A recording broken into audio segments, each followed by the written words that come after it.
Bugatog ng buhay. Kabanata 31.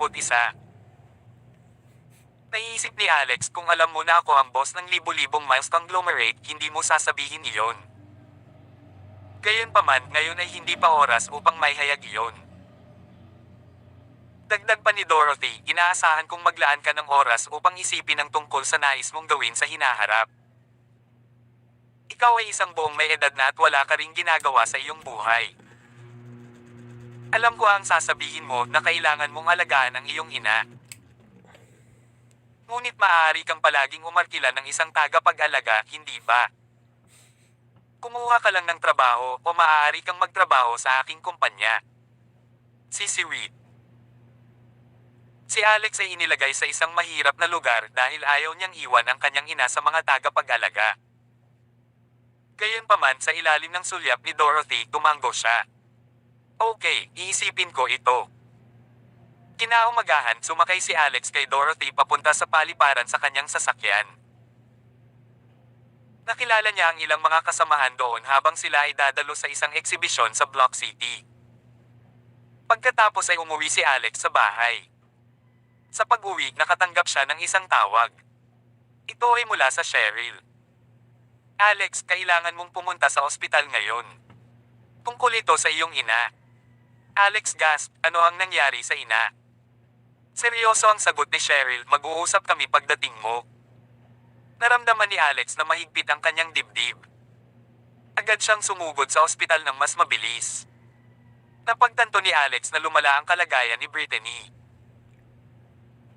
Hindi niya kailangan ng paliwanag mula kay Cheryl dahil ipinakita ng monitor ng suporta sa buhay ang kanyang mahahalagang palatandaan. Dagdag pa niya ay nakita niya ang maraming mga kaso ng mga vegetative state noong nakaraan. Alam niya na ang kanyang ina ay nasa huling oras ng kanyang buhay. Ito ang pinakamasamang posibleng pagtatapos para sa kanila at walang magawa si Alex. Siya ay tulad ng isang extinguishing kandila, walang nagawang baguhin ang kanyang kapalaran. Sisiwit. Mom, sumigaw ng malakas si Alex habang ang luha ay bumuhos tulad ng isang bagyo. Ibinalot niya ang kanyang mga braso sa katawan ni Brittany, nanginginig ito ng masigla. Nanay, gumising ka. Huwag pumunta, mangyaring huwag pumunta. Tulad ng isang bata, siya ay sumigaw at umiyak hanggang sa tumunog ang kanyang tinig. Naawa si Cheryl kay Alex. Inilagay niya ang kanyang kamay sa kanyang balikat at sinabi, Alex, nagawa namin ang lahat ng aming makakaya. Ngunit natatakot ako na hindi pa rin natin siya mailigtas. Sorry talaga. Mayroon siyang isang oras ng higit. Naririnig ni Alex ang kanyang puso na kumalas. Tumayo siya at hinawakan si Cheryl sa braso, umiiyak pa rin. Doktor. Cheryl, hindi ba ang iyong lolo ang pinakamahusay na doktor sa California? Hindi niya mailigtas ang aking ina. Mangyaring tawagan ang iyong lolo, mangyaring magmadali. Gayunpaman, umiling-iling si Cheryl. Nauna nang dumating ang aking lolo. Ngunit siya, hindi rin makakatulong. Si Alex ay humagulgol sa paghihirap, kinayla ang kanyang buhok at paulit-ulit na hinampas ang kanyang sarili. Agad na pumasok si Cheryl. Alex, hawakan mo ang iyong sarili. Tumalikod si Alex at niyakap ng mahigpit si Cheryl. Ang kanyang balikat ay mamasa-masa mula sa kanyang luha. Maaaring makiramay si Cheryl sa kanyang sakit. Kaya ibinalot niya ang kanyang mga braso sa kanya, naaliw sa kanya. Bigla, lumakad si Claire sa ward. Nang makita sina Alex at Cheryl na magkayakap sa isa't isa, maramdaman ni Claire na kumukulo ang kanyang dugo. Sumugod siya sa kanila at sinampal ang parehong Alex at Cheryl na matigas sa buong mukha. Pagkatapos ay sumulyap siya kay Cheryl at pinagalitan, well, hindi ba ito mahusay? Nahuli kita mga bastards na pulang kamay sa oras na ito. Hindi ako makapaniwala na gagawin mo ito sa ward. Wala ka bang kahihiyan? Rockefeller, sumakay lang ang aking anak na babae sa eroplano, hindi pa nakaraan at niloloko mo na siya. Bakit hindi mo lang papatayin ang iyong sarili? Kabanata 32. Ang sampal ay nagulat kay Cheryl.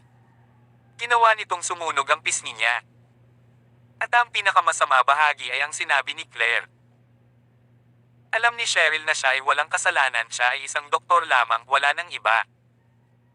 Bakit kailangan niyang tiisin ang gayong paggamot?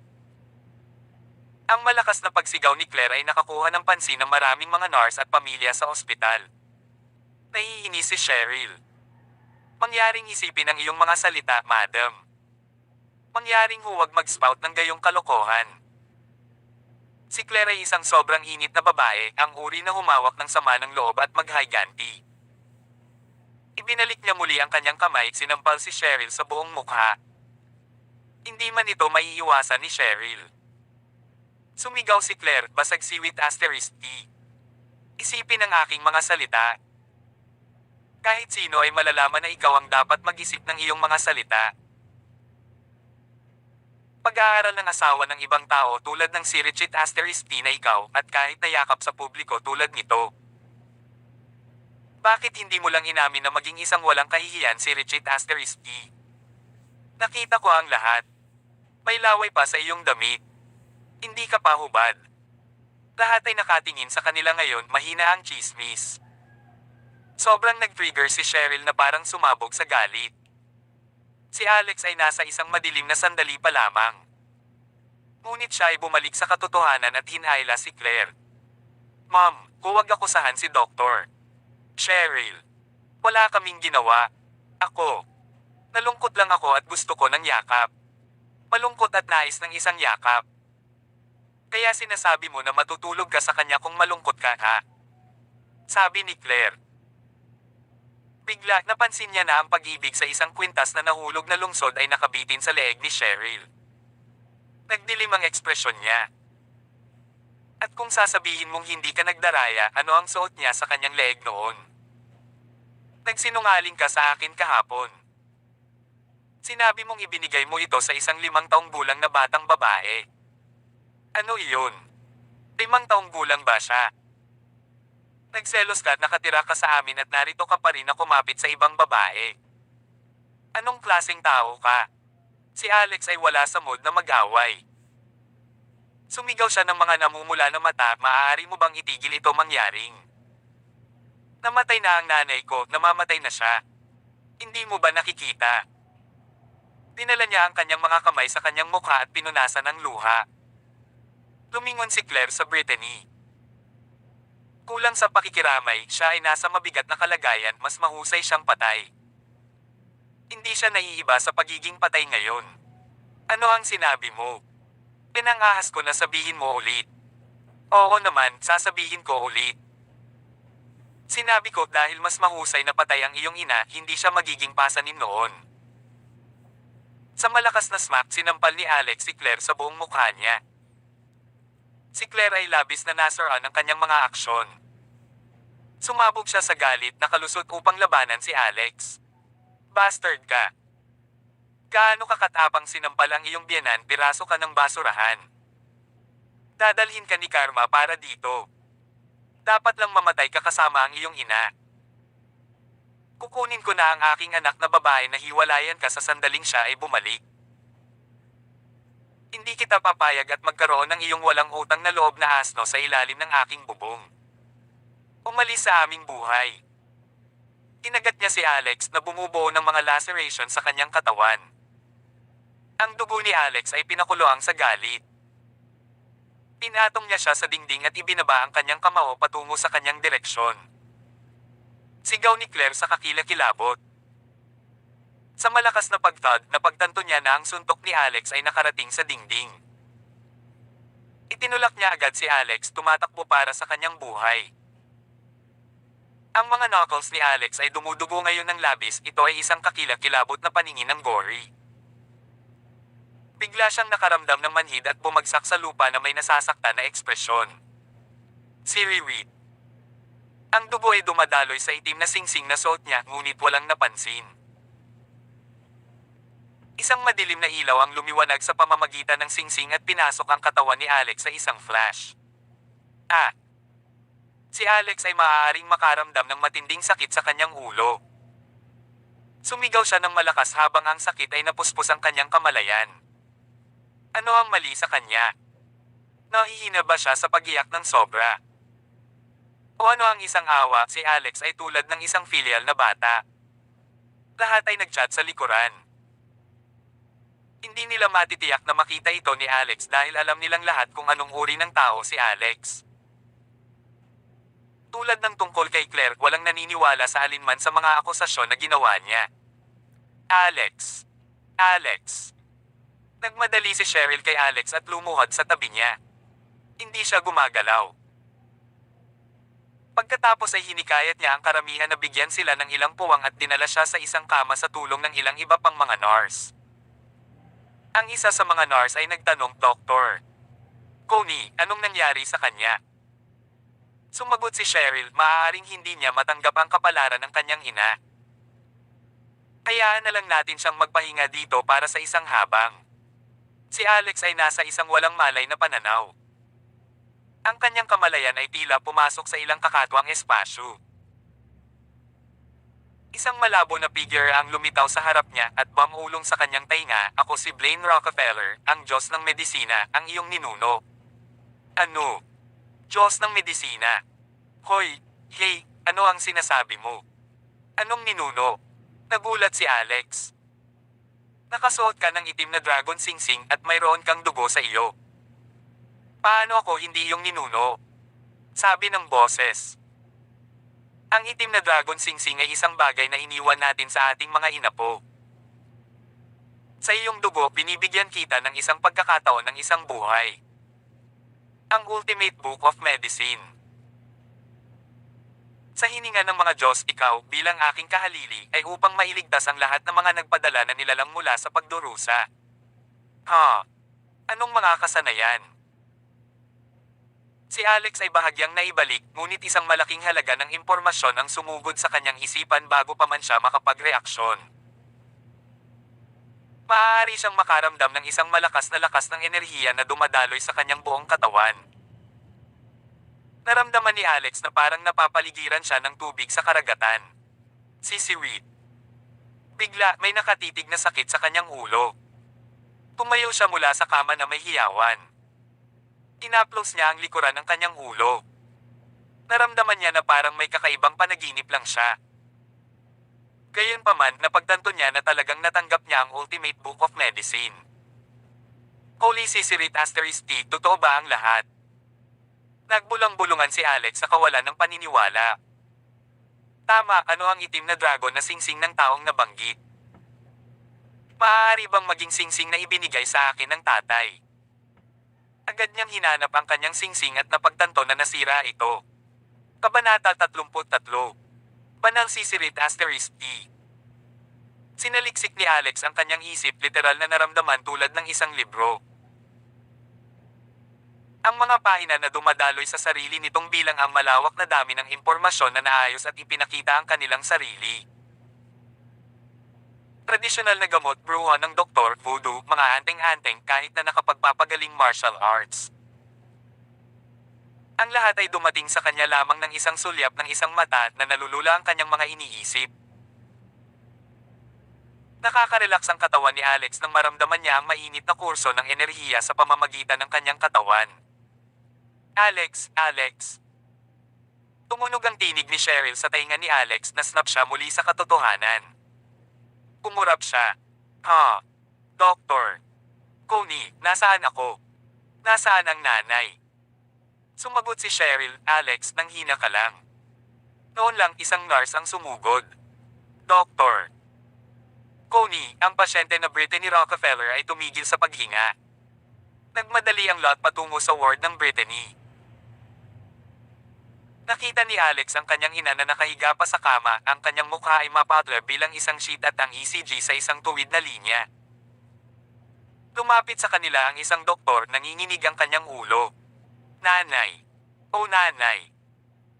Sigaw ng malakas si Alex habang nagmamadali siya sa kama ng Brittany. Gayunpaman, ang isang bundle ng impormasyon na sumabog sa kanyang isip. Ang ugat ng utak ay barado ng isang namuong dugo, ang tiyan at pauli ay humina, ang baga at puso ay pansamantalang tumigil sa pag-andar, lahat ng apat na mga paa ay walang sapat na daloy ng dugo. Kaya nagiging sanhi ng walang malay. Siya ay nasa isang estado ng nasuspend na animation. Maaari pa rin niyang mailigtas siya sa 30 acupuncture ng impyerno. Walang ideya si Alex kung paano niya nalalaman ang alinman sa impormasyong ito na parang siya ay isang dalubhasa sa gamot. Maaari niya lamang makilala ang lahat sa isang hitsura. O tama, ang Ultimate Book of Medicine. Ang librong natanggap ko, ito ay upang mailigtas ang iba sa kaalamang ito. Gumagana ba talaga ito? Si Seaweed. Gayunpaman, alam ni Alex na kailangan niyang subukan ito. Lumabas. Lahat kayo. Maaari ko pa ring mailigtas ang aking ina, kailangan kong labas. Ang bawat tao ay labis na nasaraan ng kanyang biglaang pagbabago sa pag-uugali. Hoy! Iiwan mo lang siya, hayaan siyang ipadala ang kanyang ina. Nagsalita si Cheryl ng mahigpit na ekspresyon. Ang sitwasyong ito ay nagpapaalala sa kanya ng kanyang sariling ina na iwan din niya ang mundong ito. Bata pa rin si Cheryl noon, gayunpaman kailangan niyang maranasan ang sakit ng pagkawala ng kanyang ina sa unang kamay. Hindi niya malilimutan kung paano ito kumalas sa kanyang puso. Sa pagtayo ni Cheryl para sa kanya, lahat ay umalis sa ward. Natuwa si Alex na ito ay isang solong ward din. Ipinikit niya ang kanyang mga mata habang nakatayo sa tabi ng kama. Ang kanyang isip ay napuno ng impormasyon mula sa Ultimate Book of Medicine. Ang 30 acupuncture ng impyerno ay isa sa mga paggamot na kasama sa libro at medyo isang maalamat na pamamaraan ng acupuncture. Maaaring may-save ang nanay. Gisingin ko rin siya agad. Si Alex ay nagbagsak sa kanyang sarili nang matapos siya. Ito ay kamanghamanghang, simpleng hindi makapaniwala. Sigurado si Alex na tama siya. Gayunpaman, nang walang mga karayom na pilak, paano niya ito magagawa? Simple. Ang lahat ng mga pamamaraan ng acupuncture sa libro ay hindi nangangailangan ng mga karayom ng pilak. Ang mga karayom ng pilak ay nasa pinakamababang ranggo sa lahat ng mga karayom na magagamit niya. Karamihan sa mga pamamaraan na kinakailangan chi o kuryente o maaari niyang ibahin ang anyo ng kanyang chi sa isang daloy ng kuryente. Sa chi mula sa kanyang ninuno, makakamit niya ito. Sa pamamagitan ng isang maliit na tinep, isinakay ni Alex ang kanyang hintuturo sa templo ni Brittany. Naramdaman niya ang kanyang chi na dumadaloy mula sa kanyang daliri, dahan-dahang bumubuo sa maliit na daloy ng kuryente. Totoo ang lahat. Maaaring may-save ang nanay, naisip ni Alex. Tuwang-tuwa siya nang maingat siyang lumipat sa susunod na punto ng acupuncture. Ang gitna ng tuktok ng kanyang bungo. Pagkatapos sa ilalim ng kanyang pinjutan ng tiyan. Nakatayo pa rin si Cheryl sa harap ng ward, nag-aalala tungkol kay Alex. Tumingin siya sa bintana ng ward, nag-check up sa kanya nang hindi nag-iisip. Gayunpaman, nabigla siya sa kanyang nakita. Nagmadali siya sa ward. Alex, anong ginagawa mo? Tumigil. Sumigaw si Alex, huwag lumapit sa akin, naisave ko ang aking ina. Pinapabilis niya ngayon ang kanyang lakad habang siya ay nakakuha ng ilang iba pang mahahalagang puntos ng acupuncture sa Brittany. Walang pagsasalita si Cheryl. Kung may liligtas niya talaga ang kanyang ina, magiging Diyos siya, naisip niya. Malalim na buntong hininga si Cheryl. Fine, hahayaan ko siyang gawin ang kanyang bagay. Nagpa siya si Cheryl na tumayo at panoorin siya. Si Alex ay pinipilit ngayon sa gitna ng dibdib ni Brittany.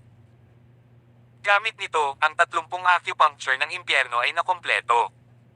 Maghintay lang siya hanggang sa magising siya. Nanay, kailangan mong gumising, kailangan mong. Pinaikit ni Alex ang kanyang mga mata at nanalangin. Tulad ng sinabi niya na, isang ilaw na beep ang sumigaw sa ward. Nagulat si Cheryl at tumingin sa monitor na sumusubaybay sa rate ng puso ng Brittany. Ang ECG ay isang tuwid na linya lamang noon at gayunpaman ang kanyang puso ay muling tumatama. Paano? Paano ito magiging? Kabanata 34. Nakatitig si Cheryl sa kawalan ng paniniwala. Lumapit siya sa kama ni Brittany at napansin ang kanyang mga talukap ng mata na bumubulusok, dahan-dahang bumukas. Inisip ni Cheryl na siya ay puro Matapos ang pag-snap pabalik sa katotohanan, exclaim niya ng excitedly, Alex, Alex. Nagising ang nanay mo. Nagising siya. Binuksan agad ni Alex ang kanyang mga mata tuwang-tuwa. Nanay. Nanay. Nagising ka. Bulalas ni Alex, hinawakan ng kamay ni Brittany. Pula ang kanyang mga mata habang nagsimula siyang mapunit. Totoo ito, totoo ang libro. Kahit ang kanyang ninuno ay totoo. Ito ay lahat salamat sa kanyang ninuno. Tuwang-tuwa si Cheryl at nagsimula na rin siyang magpunit. Hindi siya makapaniwala na talagang nagising si Brittany. Inanunsyo nila ang kanyang kamatayan hindi pa nakaraan, ngunit nagising lang siya bigla. Ito ay talagang isang himala sa larangan ng medikal. Maaari ba talaga siyang subukan na mailigtas siya? Nagalit si Cheryl sa ilalim ng kanyang paghinga, tinitigan si Alex na mga nakakagulat na mata. Talagang nagising si Brittany at lumingon kay Alex. Alex, nasaan ako? Tumakbo si Cheryl sa labas ng ward upang tawagan ang kanyang mga kasamahan upang makabuo ng isang pangkat na medikal upang mabigyan ng check-up ang buong katawan. Maayos ang lahat sa kanya ngayon. Mabilis na kumalat ang balita sa buong ospital na nagdulot ng kabuluhan. Ang isa sa kanilang mga doktor ay inihayag lamang ang oras ng kamatayan ni Brittany. Gayunpaman, sa loob lamang ng ilang minuto, may nagligtas sa kanya at nagising siya mula sa kanyang koma. Sa wakas ay nakuha ni Cheryl ang pagkakataon na tanungin si Alex, pinapokang mo ang iyong ina sa mga random na lugar ng nakaraan na walang kamay na tinutukoy. Ano iyon? Nasave mo ba talaga siya? Ngumiti si Alex. Ano ang ibig mong sabihin sa puntong random? Iyon ang 30 acupuncture ng impyerno. Ano ang 30 acupuncture ng impyerno? Well, nalaman ko na sa online tila gumagana ito sa mga pasyente sa mga estado ng vegetative. Nagpanik ako noon kaya't nagpasya akong subukan ito. Ngunit hindi ko inakalang gagana ito. Tumawa si Alex ng kinakabahan habang nagsinungaling siya. Alam niya na hindi niya dapat ibunyag ang anumang bagay tungkol sa Ultimate Book of Medicine. Sa lantaran siya ay lubos na nalilito din. Walang pagsasalita si Cheryl. Paano niya paniwalaan ang lahat sa online? Kalahating oras mamaya, nag-iisa si Alex at ang kanyang ina sa ward. Nakatitig si Brittany kay Alex at tinanong, anak, nasaan ang iyong ama? Ang ekspresyon ni Alex ay naging grim. Tatay, siya. Lumipas. Ay pumanaw. Nang marinig iyon, ginawakan ni Brittany ang kanyang anak ng mahigpit at sumigaw ng himulmal. Matapos kumalma, bumulong si Brittany kay Alex, anak, kailangan mong mag-ingat sa iyong ikatlong tiyuhin. Si Alex ay nahuli. Nagpatuloy si Brittany, inaasahan ko na ito ang iyong ikatlong tiyuhin na naging sanhi ng insidente na nangyari sa iyong ama at ako. Gumawa ako ng ilang paghuhukay sa gabi bago ang iyong kasal at nalaman na ang iyong ikatlong tiyuhin ay nagtaksil sa aming kumpanya, umani siya ng mga benepisyo sa pamamagitan ng pagbebenta ng impormasyon. Naramdaman ni Alex na kumukulo ang kanyang dugo sa pakikinig nito. Ang ama ni Alex na si William Rockefeller ang pinuno ng pamilya. Mayroon siyang dalawang nakababatang kapatid, sina Noah Rockefeller at John Rockefeller. Mayroon din siyang isang nakababatang kapatid na babae, si Paige Rockefeller. Nagpasya si William na magkaroon ng isang pagkakataon at magsimula ng isang negosyo sa isang tao sa edad na 13. Makalipas ang 20 taon, nag-iisa siyang sinimula ng Rockefeller Group. Kabanata 35. 10 taon mamaya, ang Rockefeller Group ay may kapital na 300 bilyon na naging isang tanyag na negosyo sa California. Ito ay isang katotohanan na ang mga nagawa ng Rockefellers ay dahil sa pagsisikap ni na William at Brittany. Gayunpaman, natapos ng Rockefellers ang pagsipa sa kanilang dalawa sa labas ng pamilya at si John ang pumalit sa kanilang negosyo. Nais pa ni Spark na magkaroon ng asawa ni Alex. Kung ito talaga ang pamamaraan ni John, nakakatakot ito. Mahigpit na clench ni Alex ang kanyang mga kamao. Huwag kang mag-alala, nanay. Kung namatay talaga si tatay dahil sa pamamaraan ni Uncle, sisiguraduhin kung babayaran niya ito ng pinakamasamang parusa na posible. Nagpasya si Alex na manatili sa gabi sa ospital upang samahan ang kanyang ina sa halip na bumalik sa tirahan ng Essex. Alam niya na kung umuwi na siya, magtatapos siya sa isang kakilakilabot na kapalaran. Si Reed. Nagising lang si Brittany mula sa kanyang coma kaya medyo mahina pa rin ang kanyang katawan. Nakatulog siya ng ilang sandali. Si Alex sa kabilang banda ay hindi maaaring huminahon. Ang singsing na iniwan sa kanya ng kanyang ama ay talagang hindi kapanipaniwala. Alam ba ni tatay ang tungkol dito? Naiisip ni Alex ang kanyang sarili habang nakaupo siya sa tabi ng kama.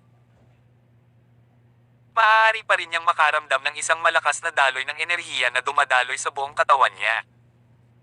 Ito ba ang chi na ibinigay sa akin ng aking ninuno? Si Reed. O tama, pagsasanay. Agad na binago ni Alex ang mga galaw sa kanyang ulo. Ang mga ito ay mula sa isang hindi kilalang uri ng martial arts, ang force, pangunahin na ginagamit bilang panggamot na martial arts. Nais niyang subukan ito kahit na hindi siya umaasa na makakuha ng anuman dito. Ito ay ang lahat ng masyadong surreal para sa kanya upang maproseso. Gayunpaman, habang nagsimula siya ng pagsasanay, parang natural siya sa mga gumagalaw na ito. Ang pagsasanay ng force ay nadama ng simple sa kanya. Nagawa niyang makontrol ang enerhiya sa paglalakbay sa pamamagitan ng kanyang mga ugat na dumadaloy sa bawat bahagi ng kanyang katawan. Ang kanyang pagsasanay ay lubos na matagumpay, nagawa niyang makakuha ng ganap na kontrol sa kanyang core at ang kanyang chi ay mas malakas kaysa sa dati. Pinagkadalubhasaan niya ang hindi kilalang martial art na ito. Kasabay nito, nakarating din sa bahay si Cheryl. Inubad niya ang kanyang sapatos at jacket bago ibagsak ang kanyang magandang figure sa sofa. Bulalas niya, ginugol ko. Ibinigay sa kanya ng kanyang lola ang isang mangkok ng sopas. Dito, Cherry. Gumawa si lola ng goulash sa gabi. Pagkaroon ng ilan, mapapahusay nito ang iyong kagandahan. Umikot si Cheryl at napagtanto na mayroong dalawang malaking meatballs na naglalagay sa isang mangkok. Kinuha niya ito at ininom ang buong mangkok ng sopa sa isang lakad. Umiti ang lola niya habang pinapanood niya ang inumin ng sopas. Noon lang ang kanyang lolo, si James Coney, ay lumakad sa sala. Pinalaki niya ang kanyang kilay, dapat kang umupo ng maayos, binibini. Hindi nakakagulat na hindi mo pa rin makukuha ang iyong sarili ng isang kasintahan. Bumalik si Lola. O, isara mo ito ng matandang umuto. Ano ka ba? Pagod na pagod ang aking maliit na apo. E paano kung naglalagay siya ng paa? Hindi ito tulad ng paglalagay niya sa tuktok ng iyong ulo. Cherry, baliwalain mo lang siya at umupo subalit gusto mo. Nagpa siya si James na huwag nang magtalo pa. Pagkatapos ay ibinuhos niya ang kanyang sarili ng isang tasa ng tsaa at tinanong, abala ba ito sa ospital? Sumagot si Cheryl, hindi talaga, ngunit mayroong isang vegetative na pasyente na nagising lang ng biglaan ngayon. Pumiti siya habang ginagaya niya ang paukang ni Alex at ipinaliwanag ang ginawa niya. Isinalaysay niya sa kanyang lolo ang tungkol sa 30 acupuncture ng impyerno at kung paano nabuhay ang Brittany. Ngunit nagyelo si James at nagtanong kaagad ang 30 acupuncture ng impyerno. Maaari mo bang sabihin kay lolo ang higit pa tungkol doon? Paano niya ito ginawa? Anong mga puntos ng acupuncture ang kanyang nakita? Pinutok ni Cheryl ang kanyang magagandang mata sa pagkalito, lolo, naniniwala ka ba talaga sa ganoong uri? Wala akong narinig na anumang tinatawag na 30 acupuncture ng impyerno. Gayunpaman, nakalista pa rin niya ang mga puntos ng acupuncture na kanyang nailakbay. Naging seryoso ang ekspresyon ni James habang nakikinig siya. Sa huli, sinampal niya ang kanyang hita at binigkas ang 30 acupunctures ng impyerno. Ito talaga ang 30 acupunctures ng impyerno. Ito ang maalamat na paraan ng pag-revive. Si Cherry, mabilis makipag-ugnay sa lalaki. Gusto ni Lolo na makilala ang binata na ito. Malawak na bukas ang bibig ni Cheryl habang tinitigan niya ang kanyang lolo sa kawalan ng paniniwala. Till then. Hanggang sa muling kabanata. Dito sa ating channel.